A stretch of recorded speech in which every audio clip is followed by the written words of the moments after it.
자, 지난 시간에 이어서 이번 시간에 부가세 이론 계속하도록 하겠습니다. 이제 부가가치세 이론이 절반이 남은 것 같습니다. 그래서 이제 우리가 지난 시간에 지난주 목요일이죠. 끝날 무렵에 영세율과 면세에서 영세율, 그렇죠? 영세율 개념에 대해서 설명을 드렸어요. 영세율이라 하는 것은 공급한 재화나 용역에 대하여 0%의 세율을 적용하는 겁니다. 0% 세율을 적용해요. 그러니까 세율을 0% 적용하다 보니까 매출세액이 없는 거죠. 0원이 나오니까. 매출을 만약에 1,000만 원 했다. 1,000만 원 곱하기 0% 하니까 매출세액이 없는 겁니다. 그런데 우리가 이제 부가가치세 개념에 대해서 앞에서 미리 배웠습니다만은 납부할 세액을 계산할 때는 어떻게 계산하냐면 매출세액, 자 영세율 사업자는 매출세액이 0원이 나와요. 0 마이너스 매입세액, 영세율 사업자도 사업을 하니까 매입하는 자료가 있거든요. 매입 자료. 그 매입하면서 그 영세율 사업자가 부담했던 매입세액은 공제를 해줘요. 그래서 0 마이너스 만약에 매입세액이 2천만 원이다 라고 하면은 0 마이너스 2천만 원이니까 납부할 세액이 마이너스 2천만 원이 나오죠. 납부할 세액을 마이너스로 계산했다는 것은 환급이다 이런 얘기입니다.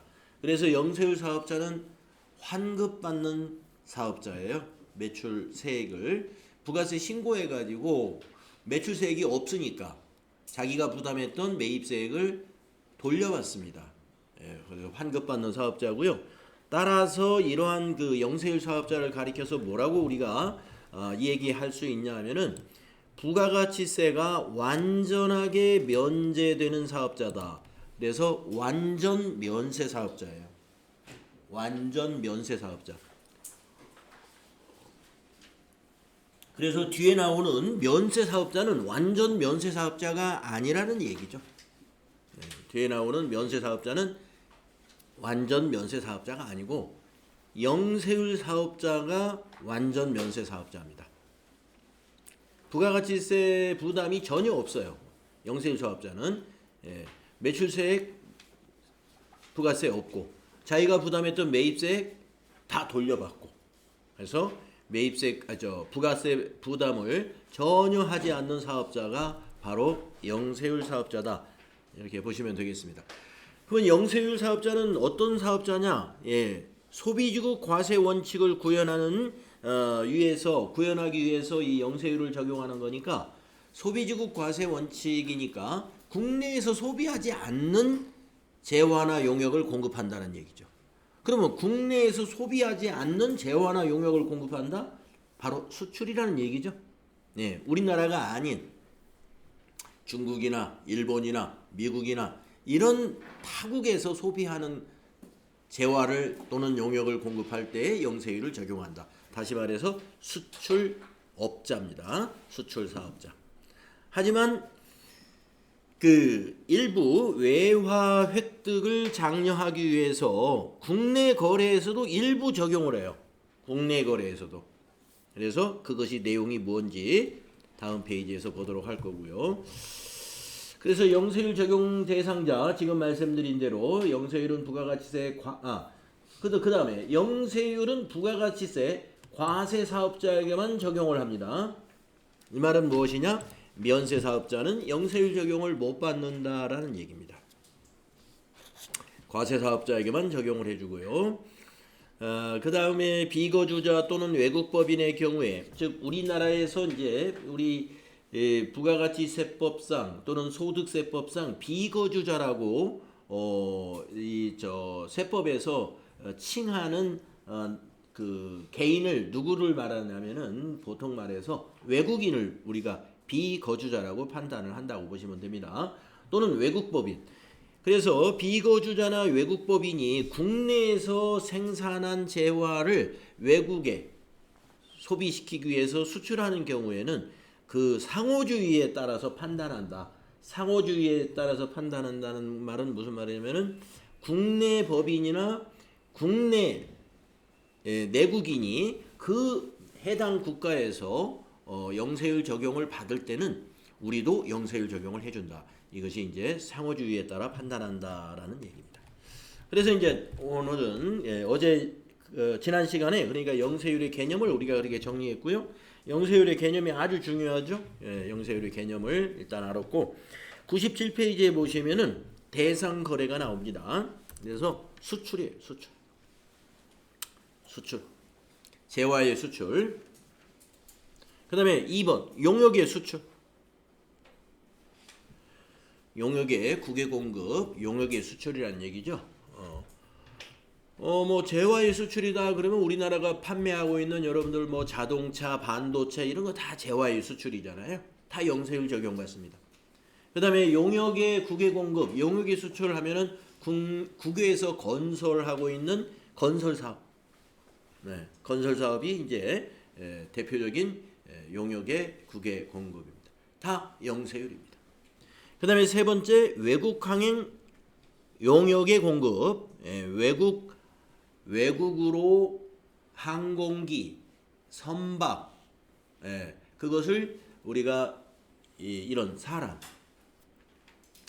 여객이라든가 여객 운송이라고 그러죠. 사람을 운반하는 거. 그 다음에 화물 운송, 화물 이거 다 외국으로 항행하는 용역의 공급이다라고 해서 영세율 적용을 해줍니다.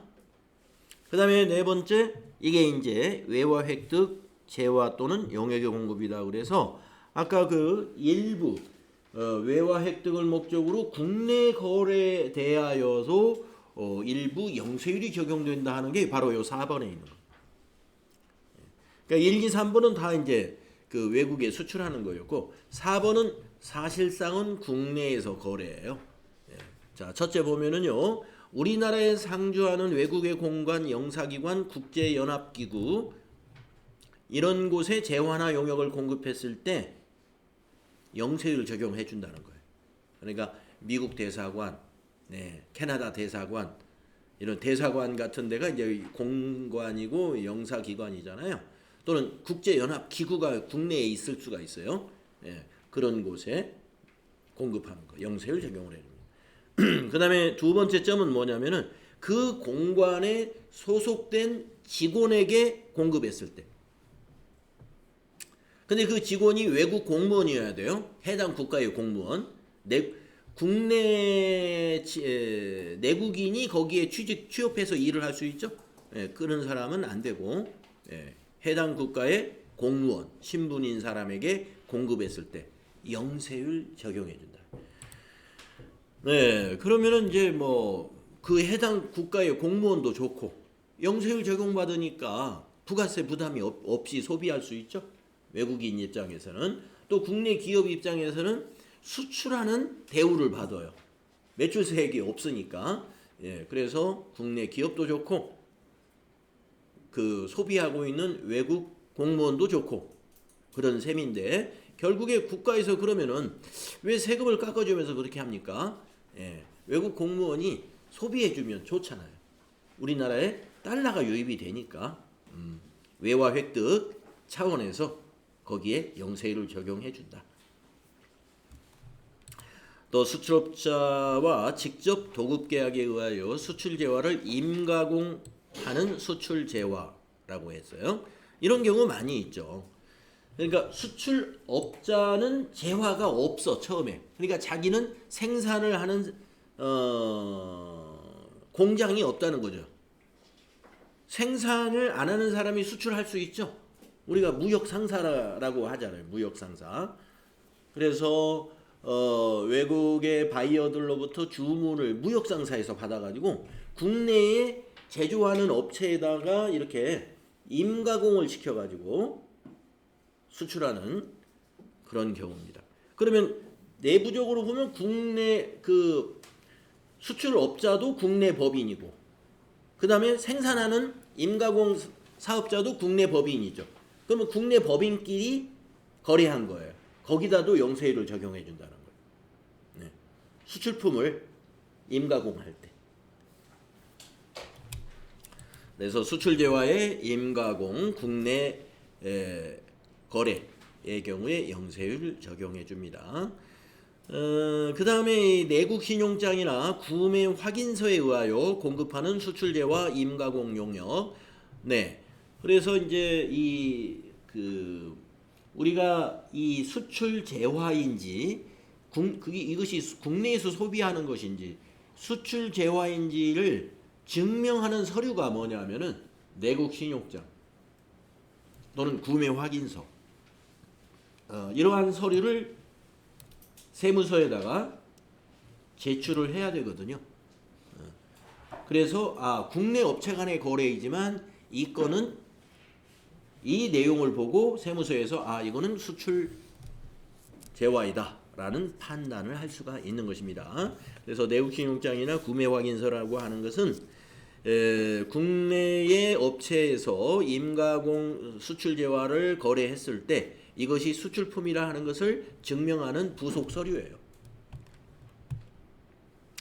다음에 외국을 항행하는 선박이나 항공기나 원양 어선에서 공급하는 재화나 용역도 영세율을 적용해 줍니다. 그러니까 외국 항행 용역은 아까 뭐 나왔으니까 원양 어선이라는 건 뭐냐면은 공해상에서 고기를 잡았어요. 근데 그 고기는 뭐예요? 원래 면세예요. 고기는. 네. 우리 국내 부가가치세법에 의하면은 미가공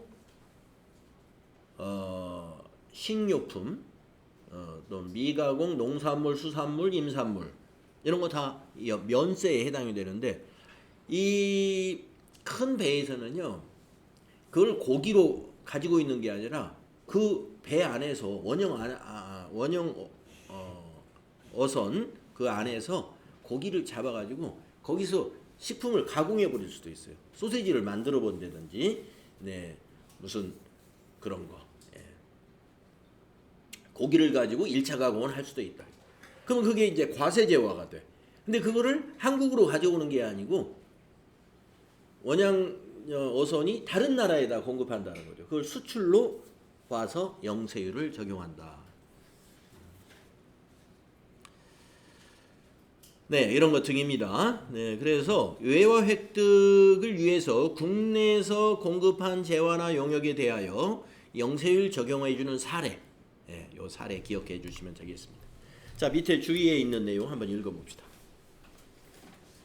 영세율 제도는 0%의 세율을 적용하는 결과 부가가치세 부담이 면제되는 것이다. 따라서 부가가치세법상 과세사업자만이 영세율을 적용받을 수가 있으며 면세사업자는 면세를 포기하지 않는 한 영세율을 적용받을 수 없다.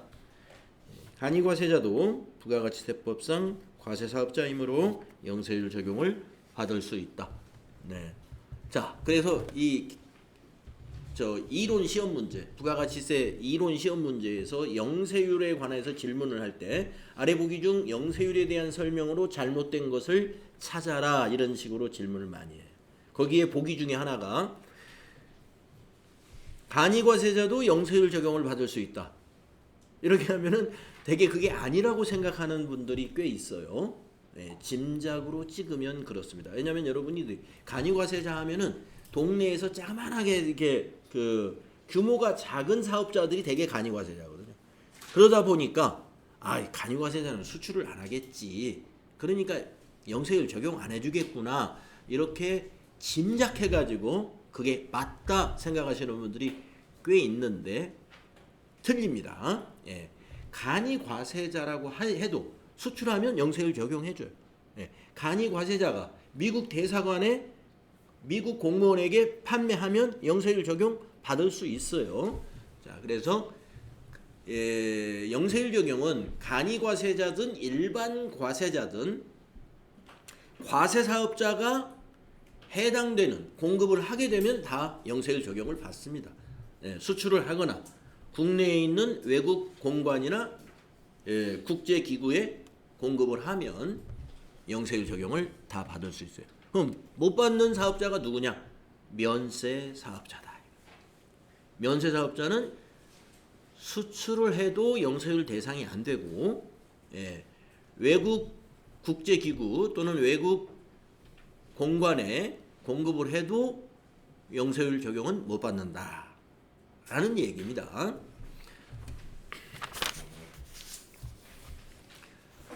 자, 그러면 이제 다음 페이지로 넘어가서 이번에는 면세 제도를 알아보겠습니다. 영세율 제도와 면세 제도, 많은 차이가 있어요. 자, 그러면 면세라는 건 뭐냐? 자, 면세의 개념을 보면은요, 면세란 일정한 재화나 용역의 공급에 대하여 부가가치세를 면제하는 것을 말한다. 면세 사업자는 부가가치세 납세 의무가 없으므로 매출세액을 납부하지 않으며 매입세액도 공제나 환급이 되지 않는다. 따라서 매입세액은 공급 가격에 포함되어 최종 소비자에게 전가되므로 부가가치세 부담이 완전히 제거되지는 않는다. 그래서 면세 사업자를 우리가 이렇게 부를 수 있다. 부분 면세 사업자다. 이렇게 말할 수 있다. 이런 얘기입니다. 지금은 안 춥죠, 여러분? 히터 좀 꺼도 되겠죠? 자, 영세율 사업자는 우리 부가가치세가 완전히 면제되는 완전 면세 사업자예요. 그런데 면세 사업자는 완전히 제거되지가 않아요. 면세 사업자는 자기가 소비한 매입세액에 대해서는 공제받을 수가 없으므로 최종 소비자, 여러분 부가가치세 첫날 부가가치세의 담세자는 최종 소비자라고 그랬지 않습니까? 최종 소비자예요. 그러므로 자, 면세 사업자는 최종 소비자에게 공급을 했는데 부가가치세를 뭐예요? 부담시킬 수가 없죠. 면세가 적용되니까. 그러므로 면세 사업자가 소비한 재화에 대한 최종 소비자가 됩니다.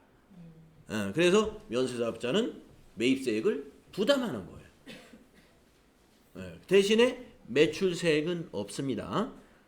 그래서 납부할 세액은 없어요. 납부할 세액은 없는데 자기가 그러면 나는 면세 사업자는 세금 부담을 안 한 거냐? 부담했다 이런 말씀이죠. 부담했다. 자기가 소비했다. 자, 면세 사업자가 이제 우리 같은 사업자예요. 교육, 학원하는 사업자들. 자, 학원을 하려면은 교실에다가 책상도 있어야 되고, 또 컴퓨터 학원은 컴퓨터도 사야 되고. 그러면 가구를 들여올 때 거기 가구점에서 공급가액 500만 원에 부가세 50만 원. 그 550만 원에 결제를 해줘야 돼요. 컴퓨터 공급가액 100만 원에 부가세 10만 원. 이거 결제해줘야 됩니다. 근데 수업료에다가 우리가 부가가치를 창출해가지고 우리가 수업하는 게 이게 부가가치인데 거기에 우리가 매출세액을 부담시켜야 돼요. 만약에 수강료가 가령 100만 원이다. 그러면 부가세 포함해서 수강료를 110만 원을 받아야 돼요. 그래가지고 이제 매출세액에서 매입세액을 빼가지고 이제 부가세를 내면 면세 사업자도 과세 사업자처럼 자기가 부담하는 매입세액이 없는 거예요. 납부는 했지만. 하지만 면세 사업자는 부가가치세법상 아무런 의무가 없어요. 부가가치세 납세 의무가 없습니다. 그러니까 납부도 안 합니다. 대신에 면세 사업자가 소비한 거에 대해서는 본인이 부담한 것이다. 그래서 면세 사업자는 부분 면세 사업자다. 그렇게 이해가 되셔야 되겠습니다. 자, 그러면 그 밑에 있는 이제 면세 대상 재화나 용역은 무엇인가를 알아보면은요. 1. 기초 생활 필수품. 그리고 관련 용역이라고 돼 있어요. 자, 기초 생활 하는데 필요한 필수품이나 즉 재화죠. 그다음에 거기에 그런 것과 관련된 용역들. 예를 들면 미가공 식료품, 국내산 외국산 관계없이 면세가 적용되고요. 미가공한 비식용 농산물, 축산물, 수산물, 임산물을 말합니다. 그러면 비식용이라는 것은 사람이 안 먹는 농산물, 축산물, 수산물, 임산물이면 동물이 먹는 거죠. 보통 이제 사료용으로 쓰이는 농산물이나 축산물이나 수산물, 임산물을 말합니다. 이것도 국내산은 면세죠. 국내산은. 그러나 중국에서 수입했다. 예, 사료용으로. 그건 과세예요. 예. 예, 중국산 옥수수를 사료를 만들려고 수입했다. 그럼 부가세가 있다는 거죠. 근데 중국산 옥수수를 국내에서 식용유를 짜려고 수입했다. 그건 면세예요. 사람이 먹으려고 식용으로 매입을 했으니까 그렇다는 거죠. 자, 수돗물, 예, 기초 필수품이죠. 연탄, 무연탄, 네, 기초 필수품이죠. 예, 여성용품, 아기들 기저귀, 아기들이 먹는 분유, 액상형 분유도 포함된다고 되어 있네요. 그 다음에 여객 운송 용역이라고 했는데, 여객 운송이다 그러면 그 여객 운송이 종류가 여러 가지가 있잖아요. 그래서 다만 다음에 해당하는 여객 운송 용역은 과세다 해가지고, 예, 이걸 뺀 나머지 여객 운송만 면세라는 얘기입니다. 항공기 제외고, 우등고속 제외고, 전세버스 제외, 택시 제외, 특수 자동차 운송 제외, 특종 선박 운송 제외, 고속철도 제외. 네. 그러니까 좀 여객 운송 중에서 보면은 시내버스, 지하철, 우리 이제 도시 지역에서 도시에서는 그것이 면세예요. 왜냐하면 뭐 택시 이런 거 다 과세니까요. KTX 고속철도죠, 과세. 하늘을 나르는 건 다 과세예요. 비행기 항공기니까. 네. 근데 이제 배 타는 것 중에서는 이제 연안 여객선 같은 거 이것이 면세죠. 특종 선박 이런 거 뭐요? 뭐 쾌속정 뭐 이렇게 이런 것은 또 과세가 된다. 그래서 여객 운송 중에서 대중교통 운송이라고 볼 만한 거 이런 것이 이제 면세에 해당된다고 보시면 되겠습니다. 삭도, 유람선 등 관광이나 유흥 목적의 운송수단 이것 다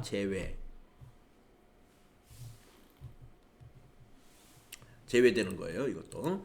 자, 그 다음에 두 번째 보시면은 국민 후생 및 문화 관련 재화나 용역에 대해서 면세를 적용합니다. 의료 보건 용역, 수의사의 용역도 면세이고요. 혈액 면세입니다. 교육 용역이 면세입니다.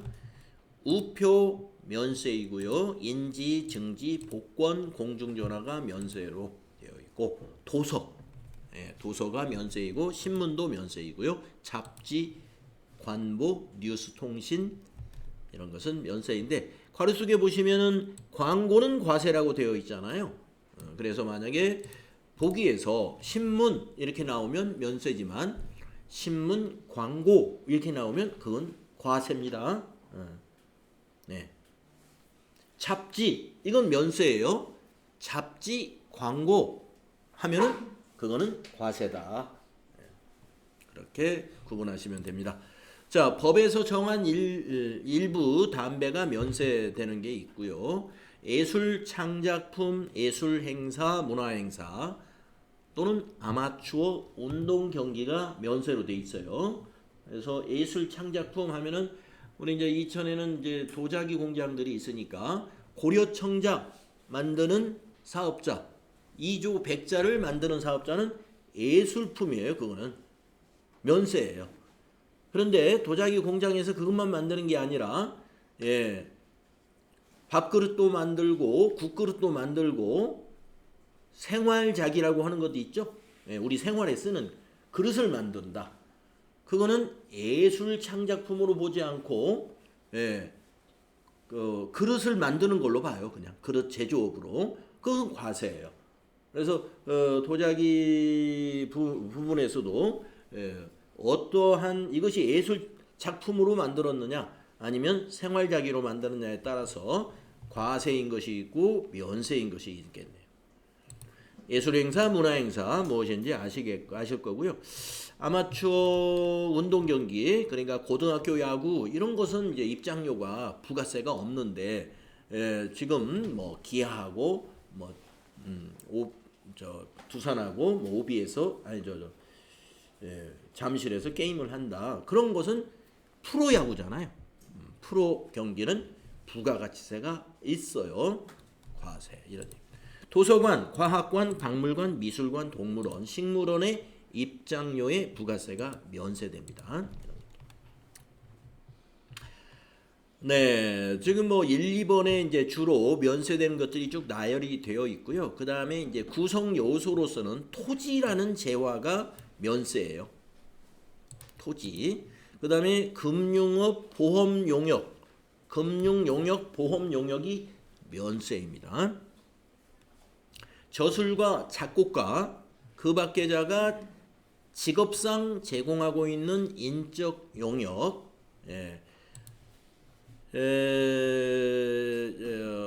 인적 용역, 그러니까 이제 저술가, 글을 쓰는 사람들, 작곡가, 음악을 만드는 사람들, 이런 사람들이 제공하는 인적 용역에 대해서 면세를 적용한다 이거예요. 학원에서 학원 강사가 교육하는 것이 인적 용역이죠. 그것이 면세이듯이 이 부분도 면세다 하는 얘기입니다. 그러니까 뭐 작곡가가 공연을 한다든가, 작곡가가 공연을 할 수 있을까요? 가수가 공연을 하겠죠. 하여튼 작곡가가 무슨 행사를 한다든가, 저술가가 무슨 인적 영역을 한다는 것은 아마 행사일 것 같은데 그런 것들이 이제 면세에 해당이 된다.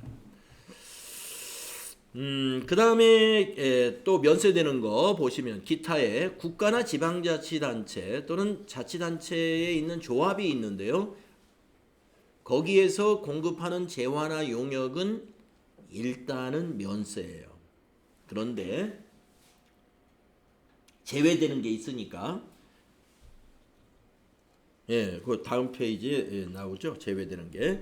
자, 일단은 면세다. 그 다음에 두 번째, 국가나 지방자치단체, 지방자치단체 조합 및 공익단체에 무상으로 공급하는 재화나 용역에 대해서 면세를 적용해 줍니다. 자, 첫 번째 있는 것은 국가나 지방자치단체가 공급하는 것, 또 공급하는 재화나 용역, 이것이 면세라는 얘기고, 두 번째 거는 법인이 국가나 지방자치에다가 무상으로 주는 거, 그거를 면세를 적용해 준다 이 말이고요. 그 다음에 종교단체, 자선, 학술, 구호, 그 밖에 공익을 목적으로 하는 단체가 공급하는 재화나 용역에 대해서 면세 적용이 됩니다. 주택과 이에 부수되는 토지의 임대 용역도 면세에 해당이 됩니다. 그래서 우리가 주택을 임대한다 할 때 부가가치세 없어요. 임대사업자가 상업용 상업용 건축물 이런 것을 임대하는 것은 그거는 부가세가 있습니다만은 주택이라고 하는 것은 자기가 그냥 살고 있는 집이거든요. 그래서 자기가 살고 있는 집, 그 다음에 거기 있는 마당, 옆에 있는 텃밭까지 누구한테 빌려주고 즉 임대해주고 수입이 있다 하더라도 부가가치세는 없습니다. 그 다음에 국민주택 및 국민주택 건설 용역에 대해서 리모델링 포함해가지고 부가가치세가 없다. 국민주택 규모 이하의 공급가에게는 VAT가 없다는 얘기죠.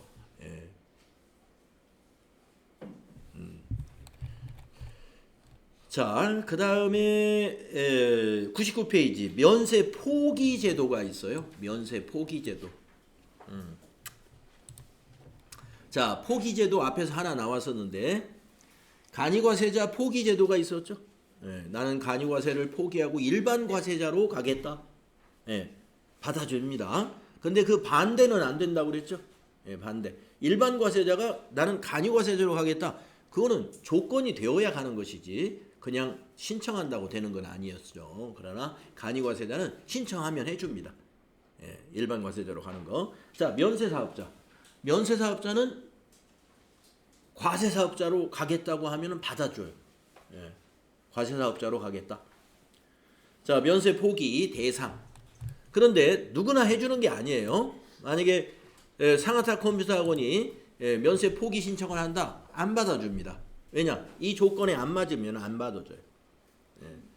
자, 면세 포기 대상은 면세 사업자 중에 1번이나 2번에 해당되어야 과세 사업자로 전환이 가능해요. 1번. 영세율 적용 대상이 되어야 돼요. 영세율 적용 대상이 되어야 된다. 그러면 어떻게 해야 영세율 적용 대상이 되죠? 수출해야 돼요. 수출. 두 번째, 학술연구단체와 기술연구단체가 학술이나 기술 연구와 관련하여 실비나 또는 무상으로 공급하는 재화나 용역이 있어야 돼요. 학술연구단체 또는 기술연구단체에서 실비만 받고 재화를 또는 서비스를 제공한다든가, 실비만 받는다는 건 이익을 안 붙인다는 거예요.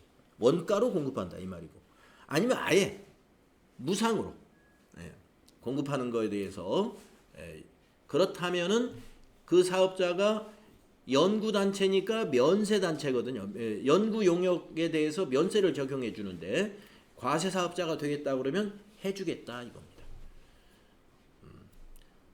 해주겠다. 그러면 이제 왜 학술연구단체에서 왜 이런 걸 해주느냐 하면은요, 이렇게 이제 과세 사업자가 되면은 이게 매입세 공제를 받을 수 있으니까 완전 면세 혜택을 볼 수 있거든요. 그러니까 과세 사업자 되는 게 유리하죠. 자, 그러면 면세 포기를 하는 절차는 어떻게 되어 있느냐? 면세 포기 신고서를 관할 세무서장에게 제출하면 됩니다. 그러면은 사업자 등록이 새로 나옵니다. 과세 사업자로. 우리가 사업자 등록증에 보면은 사업자 등록증이라고 써 있고 그 밑에 괄호 열고 면세 사업자 이렇게 돼 있거든요. 면세 사업자는. 그리고 과세 사업자는 일반 과세자는 일반 과세자, 간이 과세자는 간이 과세자라고 이렇게 괄호 속에 딱 써 있어요. 근데 이제 면세 사업자는 관할 세무서장에게 이 절차를 거치게 되면은 과세 사업자로 사업자 등록이 새로 바뀐다. 이런 얘기. 자, 그러면 효력을 한번 보겠습니다. 면세 포기 효력 1. 면세 포기를 신고한 사업자는 신고한 날로부터 3년간 부가가치세를 면제받지 못한다. 자, 그러니까 수출을 딱 한 달만 할 거란 말이에요. 수출을. 그래서 나는 이번에 1기 예정 과세 기간에서만 면세를 포기하고 일반 과세자 되었다가 그 다음부터는 신고하고 이게 귀찮아. 과세 사업자는요 분기마다 어떻게 해요? 부가가치세 신고서 제출하고 해야 돼요.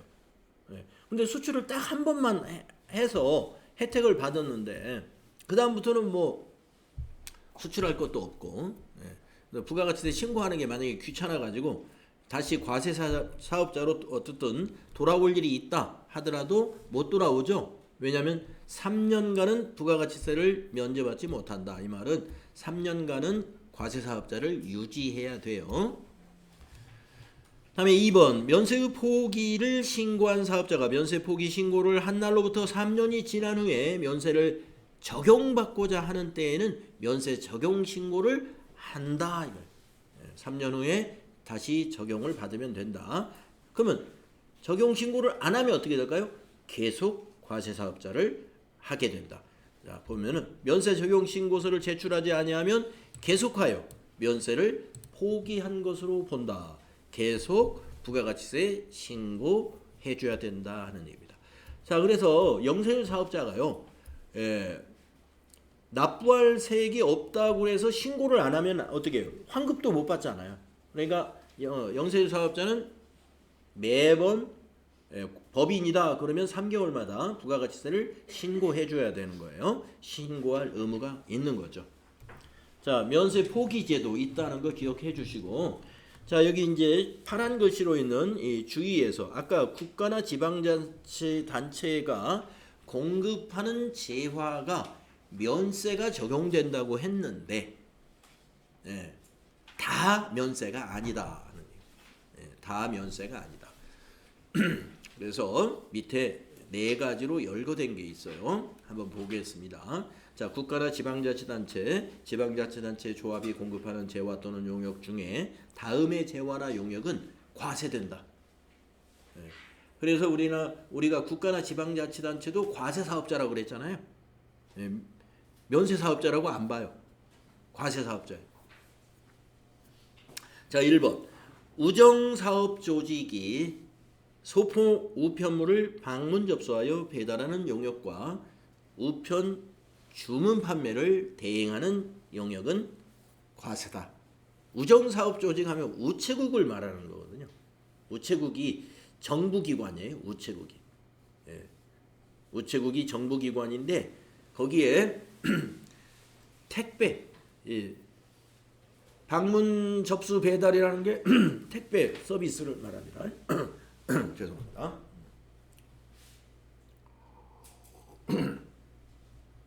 그래서 우체국 택배는 과세예요. 거기에 부가가치세가 있는 거고요. 그 다음에 우편 주문 판매라는 제도가 있어요. 우체국에서 판매하는 거, 우편 주문 판매, 이것도 판매업이에요. 그러니까 과세로 본다. 그 다음에 두 번째, 고속철도에 의한 여객. 네. 고속철도는 민간업체보다는 정부에서 운영하는 고속철도가 많이 있죠. 네. 과세. 그 다음에 세 번째, 부동산 임대업.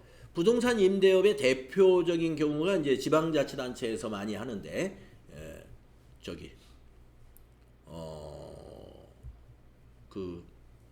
우리 주차료 받는 거예요. 주차료. 네.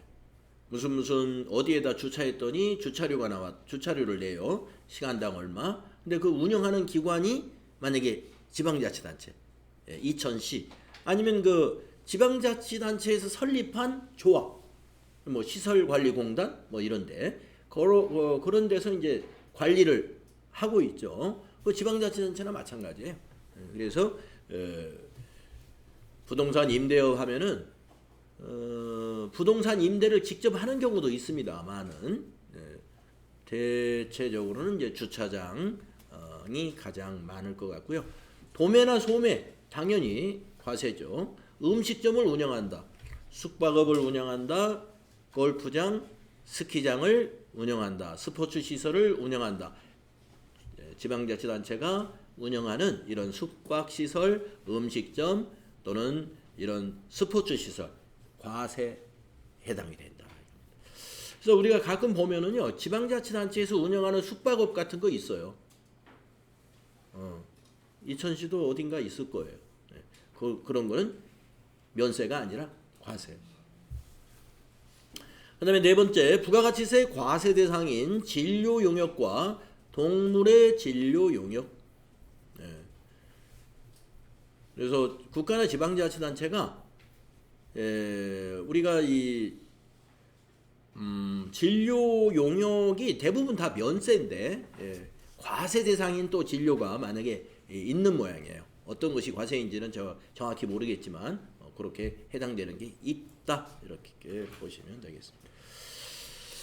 네, 그래서 지금도 좀 생각이 나는데 우리 저 복화천 옆에 보면은 그 캠핑장 만들었어요. 우리 이천시에서 작년 12월부터인가 영업을 하고 있는데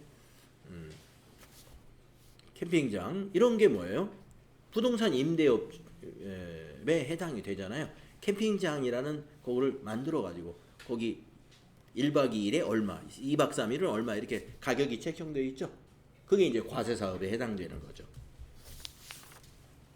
자, 그래서 만약에 보기에 국가나 지방자치단체가 공급하는 재화나 용역은 면세이다, 이렇게 하면 틀린 거예요. 네. 네, 면세도 있다, 그러나 과세도 있다, 이렇게 보시면 되겠습니다. 자, 면세에 대한 설명까지 마쳤는데요. 여러분이 영세율 제도와 면세 제도에 한 가지 또 면세 제도에서 개념 여기에다가 여기 지금 시험에는 나오는데 본문에서는 이게 빠졌는데 영세율 제도의 취지가 뭐였습니까? 소비지구 과세 원칙이 취지죠. 그렇죠? 영세율을 적용하는 취지.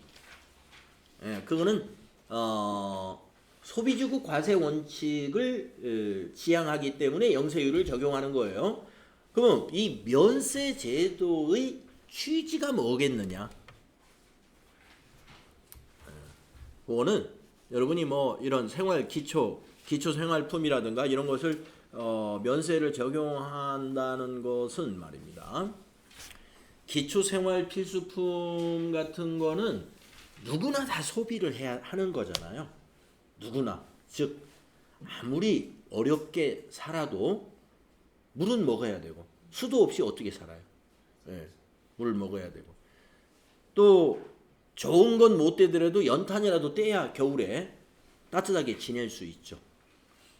또 뭐 맛있는 가공식품은 못 사 먹어도 이게 쌀이라든가 고기 같은 거, 생선 같은 거는 이렇게 또 사서 먹어야 끼니를 때우죠.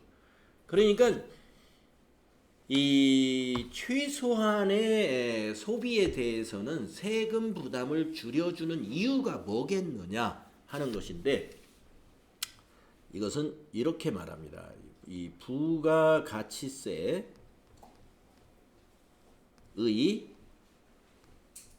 역진성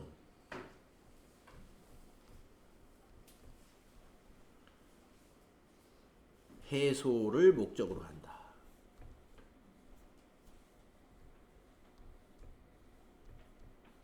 재고라고도 하고 해소라고도 볼 수 있는데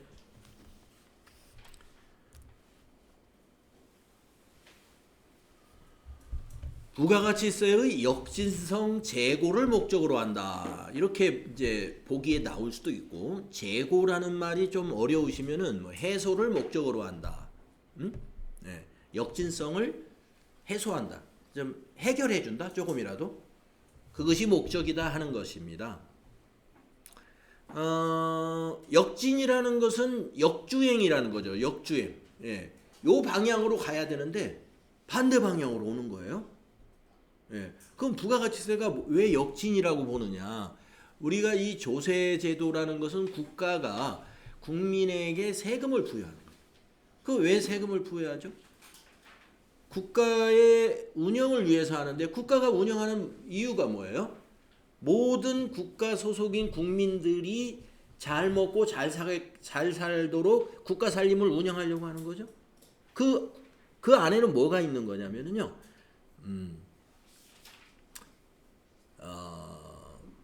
소득에 대해서 그러니까 소비에 이게 이제 부가가치세는 소비세니까 소비하면은 거기서 세금을 걷어들여 가지고 소비를 좀 못하는 사람들도 이렇게 무료 급식도 국가가 좀 해서 먹고 살게 해주고 무료로 학비도 좀 대줘 가지고 학교 못 다니는 아이들이 없도록 해주고 이런 식의 그런 것을 이제 국가가 하는 거잖아요. 도로도 국가가 쭉 내줘가지고 가난한 동네에도 도로도 좀 깨끗한 도로에서 이렇게 교통을 이용할 수 있도록 해주고 그거는 국가밖에 할 수 없어요. 만약에 자기네 동네 도로 자기가 알아서 도로 내세요 그러면 부자인 동네는 도로를 멋있게 잘 내겠지만 가난한 사람들 모여있는 동네는 도로에 포장도 못 한단 말이에요. 그러니까 그런 포장 사업 같은 거 다 국가가 해주잖아요. 그러니까 그게 이제 그게 세금의 목적이에요. 그래서 그렇게 가야 되는데 이 부가가치세를 보면은 그러지를 못하거든요. 자, 그러니까 한 달에 1,000만 원씩 수입이 있는 사람도 라면을 먹을 때 만약에 부가세를 100원을 부담한다라고 하면은 월 소득이 1,000만 원인 사람도 라면 한 봉지 먹을 때 100원. 그다음에 월 소득이 없어요. 놀고 있어 그냥. 실업 상태인 사람이 라면을 사도 부가세는 100원. 좀 평등하지 않죠. 그 부가가치세가 바로 그 부분을 우리가 역진성이라고 그럽니다. 소득이 많은 사람도 똑같이 세금을 낸다는 거죠. 소득이 적은 사람하고 똑같이 이것이 이제 부가가치세의 역진성 해소를 목적으로 한다는 뜻이죠. 면세 제도를 두어가지고 조금이라도 기초생활 필수품에 대해서는 그러면은 세금을 아예 없애버리면 소득이 좀 적은 사람들에게 혜택이 돌아가지 않겠느냐, 그런 취지가 되겠습니다. 부가가치세를 그러면 좀 역진성을 해소하려면 가장 좋은 방법은 뭘까요? 아까 말씀드린 대로 월 소득이 얼마냐에 따라서 라면을 먹을 때 어떤 사람은 부가세 100원, 소득이 없는 사람은 0원, 소득이 요만큼 있는 사람은 10원, 요만큼 있는 사람은 20원, 이렇게 소득에 연동을 시켜가지고 세금을 부여하는 게 가장 좋겠죠. 앞으로 이제 AI 시대가 되었으니까 그런 과세 충분히 가능할 거예요. 우리 인체 정보가 다 있잖아요. 인체 정보가 딱 있으니까 마트에 가가지고 내가 지문을 딱 찍고 이렇게 라면을 사면 이 사람은 월 소득 얼마인 사람, 세금, 그래서 계산기에서 딱 알아서 부가세, 당신은 부가세 20원. 그래서 만약에 라면이 100원이다 그러면 나는 120원. 저기 큰 굉장히 부자가 라면을 사요. 당신은 부가세 100원. 그래서 그 사람은 라면이 200원. 이렇게. 어떤 사람은 120원에 사고 어떤 사람은 200원에 사고. 그 정도 전산화 가능한 기술로 지금 가고 있는 거죠. 뭐 우리들은 경험을 못 해왔는데 유럽의 일부 선진국들은 이제 교통 경찰이 딱지를 띌 때 말이죠. 교통 위반, 신호 위반을 했다. 소득에 따라서 벌금이 다르다고 얘기 들었어요, 저희가. 진짜 그런지 모르겠는데. 어떻게 소득에 따라서 벌금이 다르게끔 벌금이 나올 수 있을까? 이게 다 연동돼 있어서 그런 거 아니겠어요? 그래서 전산으로 다 연동이 돼 있으니까 그 사람 면허증 딱 보면은 이 사람은 벌금이 얼마짜리다 이렇게 나온다는 거 같아요. 전산화가 그렇게 잘 되어 있어요. 자, 그래서 면세 제도의 그 방향, 취지는 부가가치세의 역진성 제고에 있다. 요거 기억을 해주시면 되겠습니다. 그 다음에 영세율은 소비주국 과세 원칙, 소비주국 과세 원칙. 그래서 보기에서 말이죠. 만약에 이런 보기가 있으면 여러분이 맞는지 틀린지를 판단할 줄 알아야 돼요. 영세율 제도는 부가가치세의 역진성 제고에 있다. 이건 X. 그렇죠? 그러나 영세율 제도는 부가가치세의 소비주국 과세 원칙의 실현에 있다. 그건 O. OX 가능해야 되겠다. 다음 100페이지 가겠습니다. 과세 표준. 그리고 매출세. 자, 이제 과세 표준이라는 용어를 좀 개념을 아셔야 되는데 우리 세무에서는요. 이 과세 표준이 굉장히 중요한 용어예요. 꼭 알아야 되는 용어입니다. 부가가치세가 되든 나중에 소득세를 여러분이 공부하시든 뭐 또 개인적으로 여러분이 뭐 부동산 거래를 해가지고 양도소득세를 납부를 나중에 하신다든가 무슨 세금이든 간에 세금 계산에서는 과세 표준이라는 게 일단 계산을 먼저 합니다. 세금 계산 전에 세금이 얼마인가를 산출하려면은 과세 표준이 나와야 돼요. 과세 표준. 근데 부가가치세의 과세 표준은 아주 간단합니다. 다른 세금에 비해서 아주 간단해요. 자, 그러면은 과세 표준의 정의 한번 내용을 읽어보겠습니다. 세법에 따라 직접적으로 세액 산출의 기초가 되는 과세 대상의 수량이나 가액을 말한다 그랬죠. 그래서 부가가치세만이 아니고 모든 세액에서 세액 산출의 기초가 되는 과세 대상의 가액이다라고 보시면 돼요. 가액, 즉 금액. 그러면 부가가치세에서는 과세 표준은 뭐냐? 부가가치세에서 과세 표준은 해당 과세 기간에 우리가 부가가치세는 소비할 때마다 세금을 이렇게 납부하는 건 아니에요. 사업자가 그럼 귀찮아서 어떻게 일을 해요? 판매하고 세금 내고 판매하고 세금 내고 그런 게 그러지 않고 과세 기간을 정해냈잖아요. 1기, 2기 이렇게. 그래서 그 해당 과세 기간에 공급한 재화 또는 용역의 공급 가액이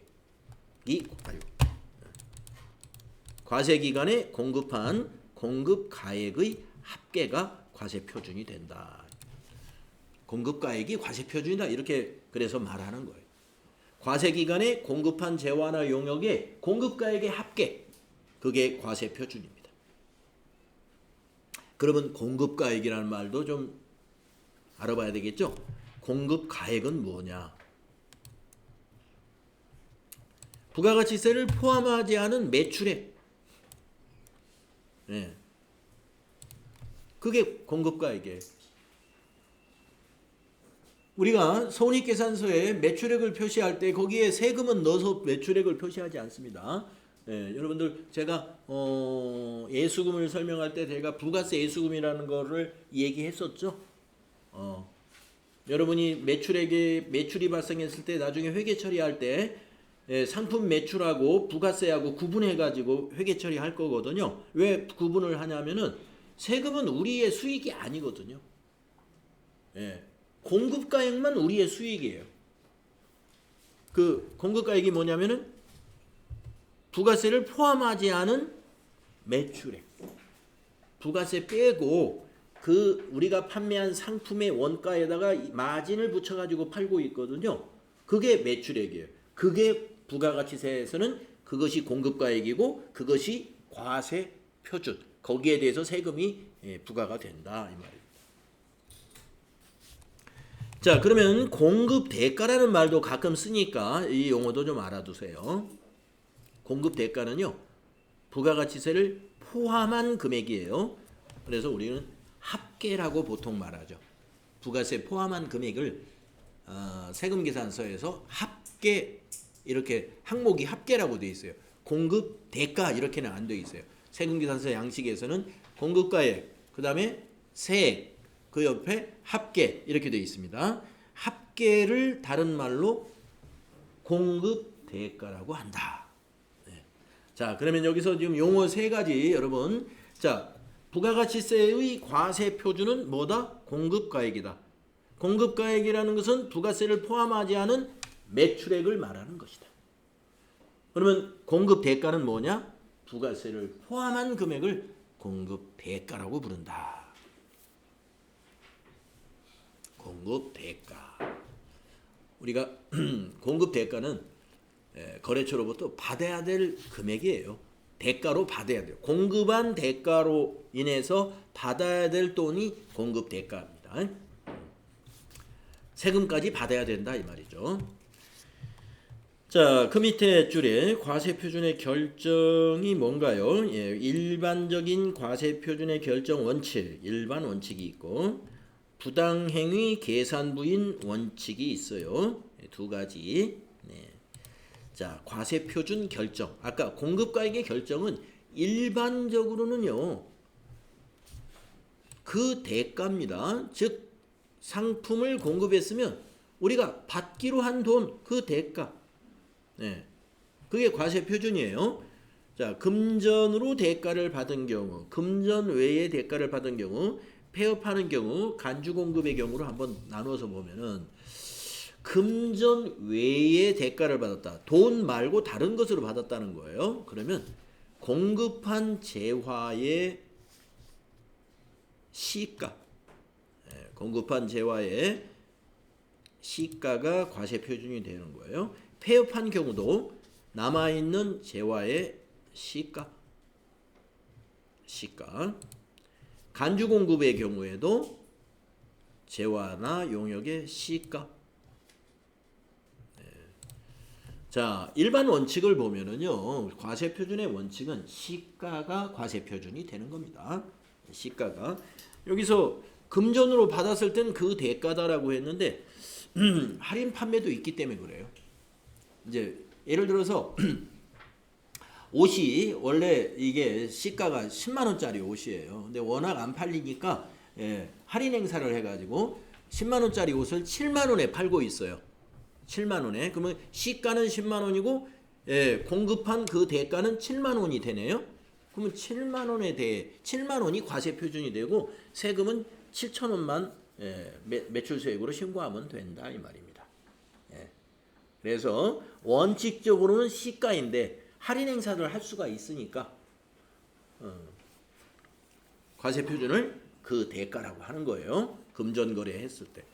그다음에 그 나머지 거래는 이런 경우는 특수한 경우들이죠. 간주 공급, 특별한 공급이었어요. 폐 없이 잔존재와 이거 다 특별한 공급이죠.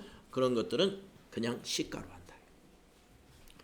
자, 부당행위 계산 부인이라는 건 뭐냐면은 특수관계인에게 공급하는 재화나 용역의 공급가액이 조세의 부담을 부당하게 감소시킬 것으로 인정되는 경우 공급한 재화나 용역의 시가를 공급가액으로 보고서 과세한다는 것인데요. 이거는 부가세 신고할 때 우리 법인의 사업자가 이 부당행위에 대해서 자진해서 신고하는 것을 말하는 게 아니고 세무조사를 당한다든가 관할 세무서에서 세무조사 나왔다 그러면 이런 부당행위 계산 부인이 적용받을 수가 있어요. 세무조사를 우리가 안 받아야 되겠죠. 안 받아야 되는데 만약에 어떤 뭐 탈세에 대한 그런 의심이 간다든가 이럴 때는 세무조사가 나올 수가 있습니다.